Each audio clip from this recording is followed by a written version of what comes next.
Good evening all. Video చూస్తున్న ప్రియ సహోదరులందరూ కూడా నా హృదయపూర్వకమైన వందనాలు తెలియజేసుకుంటున్నాను. ఈ సాయంత్రకాల సమయంలో నేను ఈ వీడియో ద్వారా మీ ముందుకు రావడం గల కారణం ఏంటి అని అంటే, ఈ రోజున మనందరం కూడా సోషల్ మీడియా అనేది చాలా విరివిగా ఉపయోగిస్తున్నాం. ప్రతి ఒక్కరి చేతిలో కూడా చక్కగా ఆండ్రాయిడ్ మొబైల్స్ ఉంటున్నాయి, రకరకాల ల్యాప్టాప్స్ అని చెప్పేసి ప్రతిదీ కూడా మనందరం కూడా సోషల్ మీడియా అనే దాన్ని బాగా విరివిగా ఉపయోగిస్తున్నాం, చాలా ఎక్కువగా ఉపయోగిస్తున్నాం మన జీవితంలో. మన లైఫ్ స్టైల్లో అదొక భాగం అయిపోయింది. అయితే నేను తెలియజేయాలనుకున్నటువంటి విషయం ఏంటంటే, ఈ సోషల్ మీడియా ద్వారా అనేక మంది అనేక రకాలైనటువంటి మత ప్రచారాలు చేస్తూ ఉంటారు. ఎవరి మతం వాళ్ళకి గొప్పది, ఎవరి ధర్మం వాళ్ళకి గొప్పది అని చెప్పేసి చెబుతూ ఉంటారు. ఓకే, ఎవరిష్టం వాళ్ళది, ఎవరు చెప్పినది వాళ్ళు చెప్పుకుంటూ ఉంటారు. అయితే క్రైస్తవులైనటువంటి మీకు నేను చెప్పే విషయం ఏంటంటే, ఈ మధ్యకాలంలో బైబిల్ మీద, క్రైస్తవుల మీద, క్రైస్తవ సేవకుల మీద, క్రైస్తవ విశ్వాసం మీద, అదేవిధంగా మరి క్రీస్తు మీద, మన బైబిల్ దేవుడు ఎవరైతే ఉన్నారో ఆయన మీద రకరకాలుగా బురద జల్లుతూ రకరకాలైనటువంటి ప్రశ్నలతో వారు ఉన్నదాన్ని మార్చి లేనిదాన్ని కల్పించి కేవలం వాళ్ళ పాయింట్ ఆఫ్ వ్యూలో మాత్రమే క్రీస్తుని కించపరచడానికి, బైబిల్ని కించపరచడానికి, క్రైస్తవుల్ని కించపరచడానికి, లేదంటే క్రైస్తవ విశ్వాసాన్ని కించపరచడానికి మనల్ని అభద్రతా భావానికి గురి చేస్తూ, లేని అపోహలను, అసత్యాలను, అబద్ధాలను వీటన్నిటిని కూడా ప్రచారం చేస్తూ, అబద్ధాల్ని, కల్పితాలని ప్రచారం చేస్తూ కేవలం వారి యొక్క మతం గొప్పదని చెప్పుకోవడానికి, లేదంటే క్రైస్తవ మతాన్ని కేవలం దూషించడానికి మాత్రమే అనేక మంది రకరకాలైనటువంటి వీడియోలు పోస్ట్ చేస్తున్నారు. మనం రకరకాలైనటువంటి పోస్టులు చూస్తున్నాం. అయితే వాస్తవానికి బైబిల్లో ఏ తప్పు లేదు. బైబిల్ అంతట్లో కూడా వాస్తవం ఉంది. జరిగిన చరిత్రను యథార్థంగా దేవుడు రాయించాడు. ప్రతిదానికి చారిత్రాత్మకమైనటువంటి ఆధారాలు ఉన్నాయి. దేవుని గుణలక్షణాల్లో ఎలాంటి తప్పులు లేవు. ఆయన దేవుడు, ఆయన మాత్రమే దేవుడు. బైబిల్ ఏది చెబుతుందో అది మాత్రమే సత్యం అని మనకు తెలియాలి. వాస్తవం మన చిన్నప్పటి నుంచి మనకు తెలుసు, మనం వింటున్నాం. కానీ ఈ సందర్భం వచ్చేటప్పటికి బైబిల్లో నుంచి ఎవరైనా ఒక విషయాన్ని తీసుకువచ్చి ఆ బైబిల్లోంచి మనల్ని క్వశ్చన్ చేస్తుంటే వాళ్ళు క్రైస్తవేతరులు. కానీ క్రైస్తవేతరులు అనేటువంటి వారు బైబిల్లోంచి ఒక ప్రశ్నను లేవనెత్తి బైబిల్లోంచి మాకు సమాధానం చెప్పమంటే, వాస్తవానికి క్రైస్తవులుగా పిలువబడుతున్నటువంటి మనలో చాలామందికి వాటికి సమాధానాలు తెలియదు. వారు అడిగే ప్రశ్నలకు మనం వాస్తవానికి సమాధానం చెప్పలేని స్థితిలో ఉన్నాం. దీనికి కారణం ఏంటి? బైబిల్ని మనం పూర్తిగా చదవలేకపోవడం, బైబిల్ మీద మనకు ఒక అవగాహన లేకపోవడం, మనం దేవుని సహాయాన్ని కోరకపోవడం.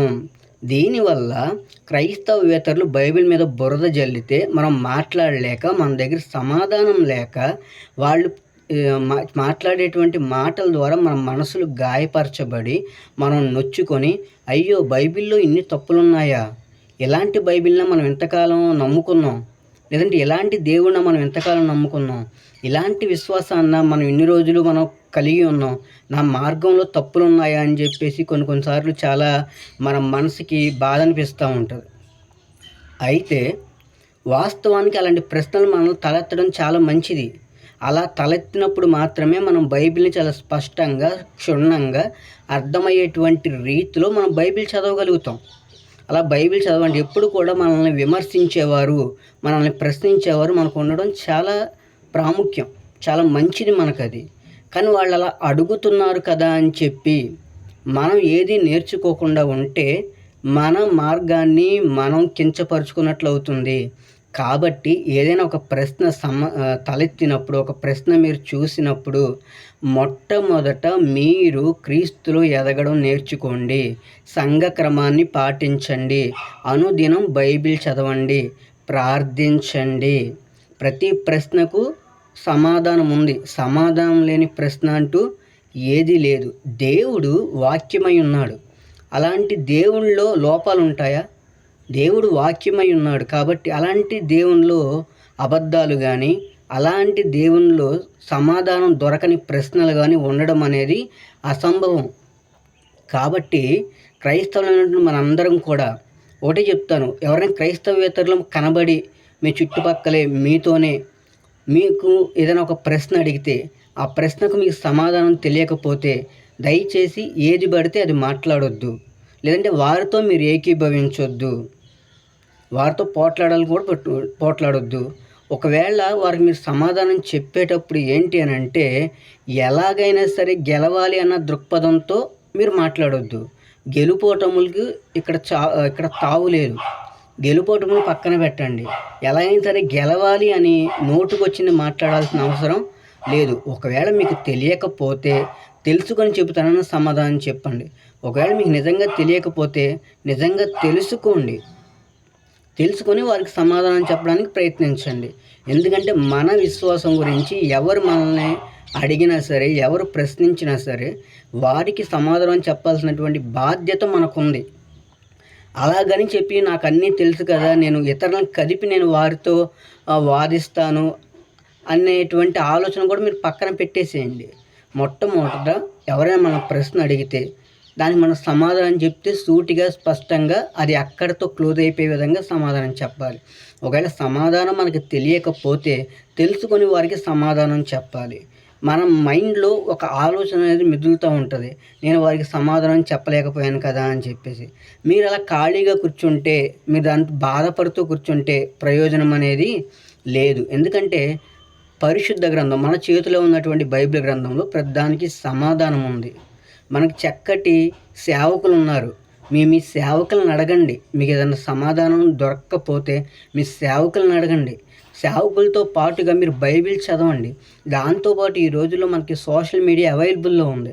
సోషల్ మీడియాలోకి వెళ్ళి గూగుల్లో సెర్చ్ చేసినా, యూట్యూబ్లో సెర్చ్ చేసినా మనకి ప్రతి దానికి సమాధానం అనేది దొరుకుతుంది. ఒకవేళ బైబిల్లో మనకి బిబ్లికల్గా మనకు ఆన్సర్ దొరకలేదు అంటే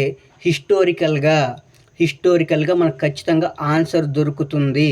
ప్రతిదానికి మనకి ఆర్కియాలజీ ప్రకారంగా కూడా మనకు సమాధానం దొరుకుతుంది. కాబట్టి ఇలాంటి వీడియోలన్నీ కూడా చక్కగా యూట్యూబ్లోనే కానీ, గూగుల్లో కానీ పొందుపరచబడి ఉంటాయి. అదేవిధంగా బైబిల్లోనే సమాధానాలు ఉంటాయి. దాంతోపాటుగా మీ సేవకులను అడగండి. మీకంటే వాక్యంలో, పరిజ్ఞానంలో, విశ్వాసంలో బలంగా ఉన్నవారిని. ఒక్కొక్కసారి మనం అనుకుంటాం, కొంతమంది మనం తక్కువ అంచనా వేస్తాం, వీళ్ళకి ఏం తెలుస్తుందిలే అని.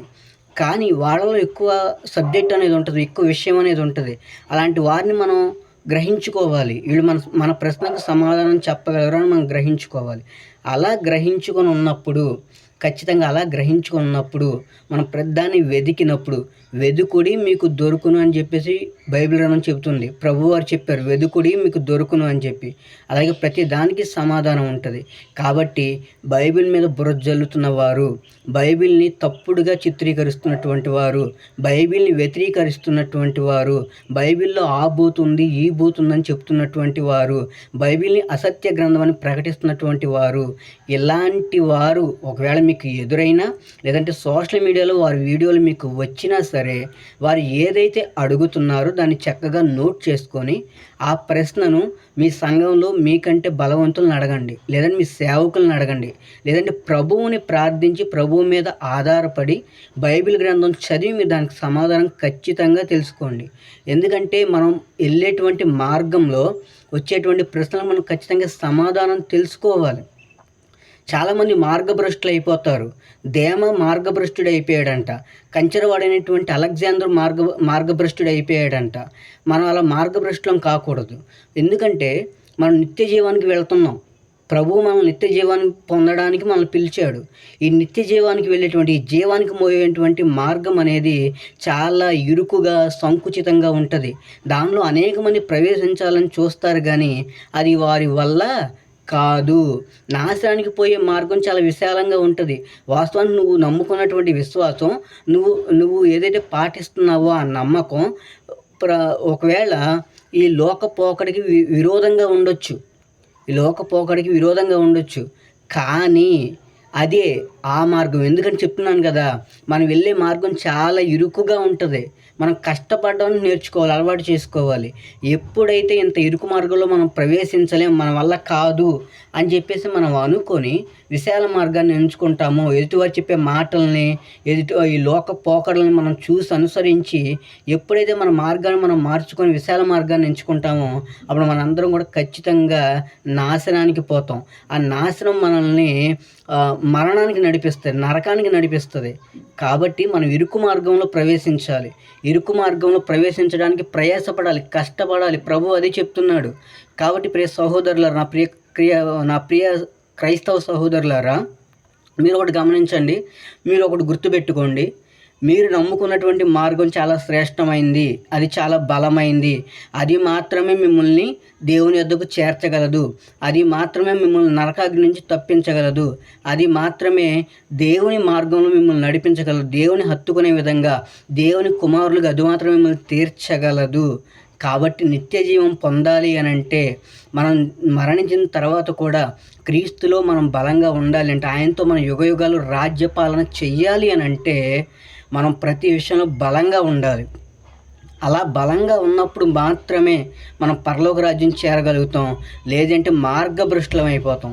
ఏదైతే క్రైస్తవ మార్గం ఏదైతే ఉందో, ఆ క్రైస్తవ మార్గం చాలా శ్రేష్టమైంది, ఘనమైంది. అది మాత్రమే దేవుని యొద్దకు మార్గము. మరి ఏ మార్గం కూడా మనం దేవుని యొద్దకు చేర్చలేదు, మనకు నిత్య జీవం ఇవ్వలేదు.